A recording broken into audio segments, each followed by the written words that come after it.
In this first part of the test, I'd like to ask you a few questions about some everyday topics. Let's talk about the weather.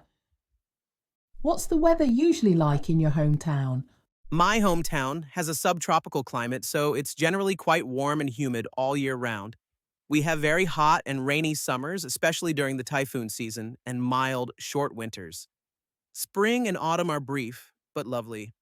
Do you prefer sunny days or rainy days? I'm definitely a fan of sunny days. I feel like a bit of sunshine instantly lifts my mood and makes me want to get outside and do things, whether it's just going for a walk or having a picnic. Rainy days can be cozy, but I find them a little restricting. Do you think the weather affects people's moods?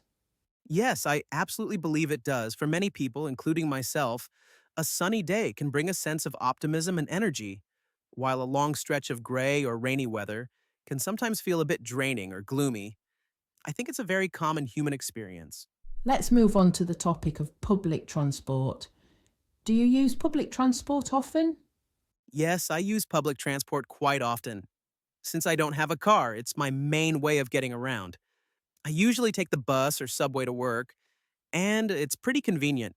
The service is reliable, and it's often faster than driving, especially during rush hour. What is your favourite form of public transport? I'd say my favorite is the subway. It's fast, efficient, and avoids the traffic congestion that's common in the city. Plus, it's usually cleaner and more comfortable than buses. I really appreciate how punctual and frequent the trains are. How do you feel about the public transport system in your city? Overall, I think the public transport system in my city is quite good. The buses and trains are well connected, and it's pretty affordable. Of course, there can be delays or overcrowding during peak hours, but for the most part, it's a convenient and practical way to get around. Now, let's talk about friends. Do you find it easy to make new friends? No, I don't find it easy to make new friends. Most of my good friends are from my hometown or college. And at work, colleagues tend to stay more as acquaintances. People are often too busy to build deeper connections, so it takes more effort to form real friendships. Do you think you are a good friend? I try to be a good friend, but honestly, I'm not always the best at it. I can be a bit caught up in my own life sometimes, so I don't always reach out as much as I should. But when my friends need me, I do my best to be there for them. I think being a good friend isn't about being perfect, but just showing you care and making the effort when it matters. Do you stay in touch with friends from your childhood? Yes, I stay in touch with a couple of childhood friends. We don't live in the same city anymore, but we keep in contact through social media or occasional phone calls. Our lives have changed, but there's still a strong bond from growing up together. We may not see each other as often, but when we do, it feels like no time has passed.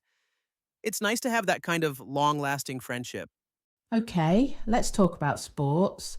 Do you enjoy playing any sports? Yes, I enjoy playing sports. I mainly play badminton with friends on weekends, and sometimes I join in a casual game of basketball. I like sports because they're a great way to stay active and have fun without too much pressure. How often do you play sports? I try to play sports at least once or twice a week. Usually it's badminton or just a casual game of basketball with friends. It depends on how busy my week is, but I always try to make time for it because it helps me relax and unwind. What are the most popular sports in your country? In my country, football is by far the most popular sport. It's something everyone watches, whether it's local leagues or international tournaments like the World Cup. Basketball and badminton are also pretty popular, especially among younger people, but football definitely has the biggest following. Now, we are going to move on to part two of the speaking test. I'll give you a topic and you'll have 1 minute to prepare. Then you'll need to speak for 1 to 2 minutes. Do you understand? Yes, I do. Here is your topic. Your time to prepare starts now.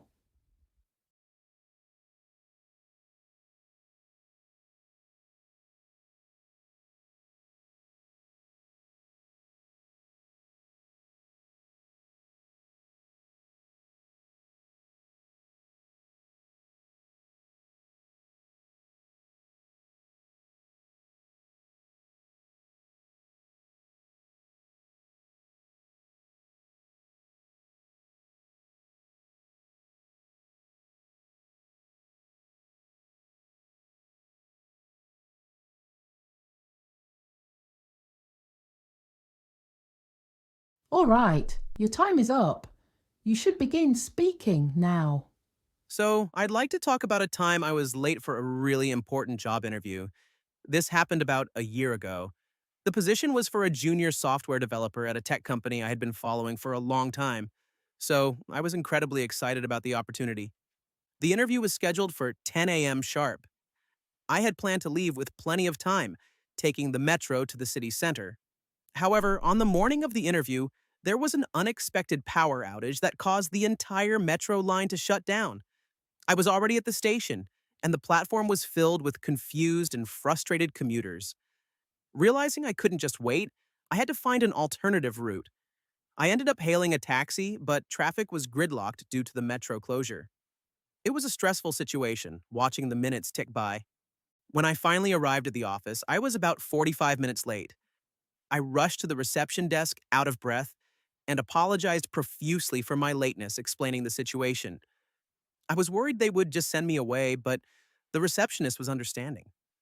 Luckily, the interviewer was also very accommodating and told me not to worry. The interview proceeded as planned, and despite the rough start, I think I was able to perform well. The whole experience left me feeling a mix of anxiety and embarrassment. Initially, I was so worried that my lateness had already ruined my chances, but after the interview, I felt relieved and grateful for their understanding. It taught me a valuable lesson in staying calm under pressure and having a backup plan. We've been talking about being late, and I'd like to discuss some more general questions with you about this topic. Let's talk about time management in general. Why do you think some people are always punctual while others are often late? I believe it often comes down to both personality and cultural background. Punctual people tend to be highly organized, with a strong sense of discipline and respect for others' time. They usually plan ahead and build in buffers for unexpected delays.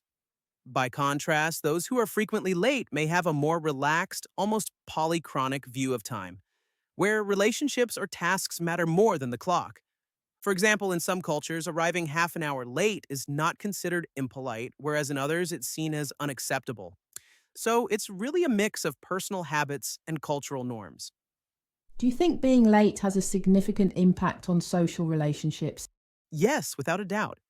Regular lateness can be perceived as a lack of respect and gradually erode trust. If someone is constantly keeping others waiting, it gives the impression that they don't value the relationship.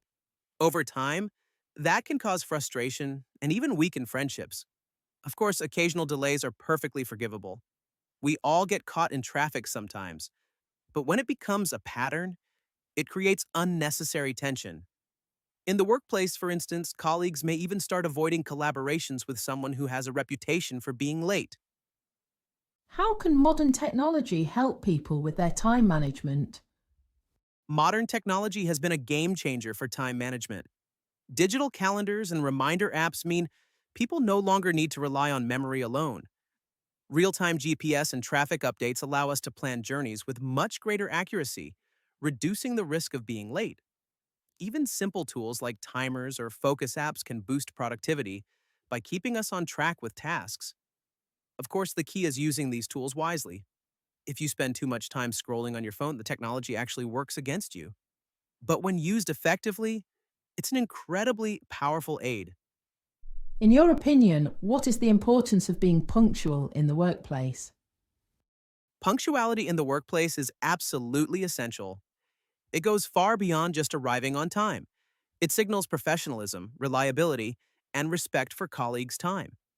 In team based environments, one person's lateness can disrupt the workflow of everyone else, which lowers efficiency. Moreover, being punctual builds a strong professional reputation. People see you as dependable and committed.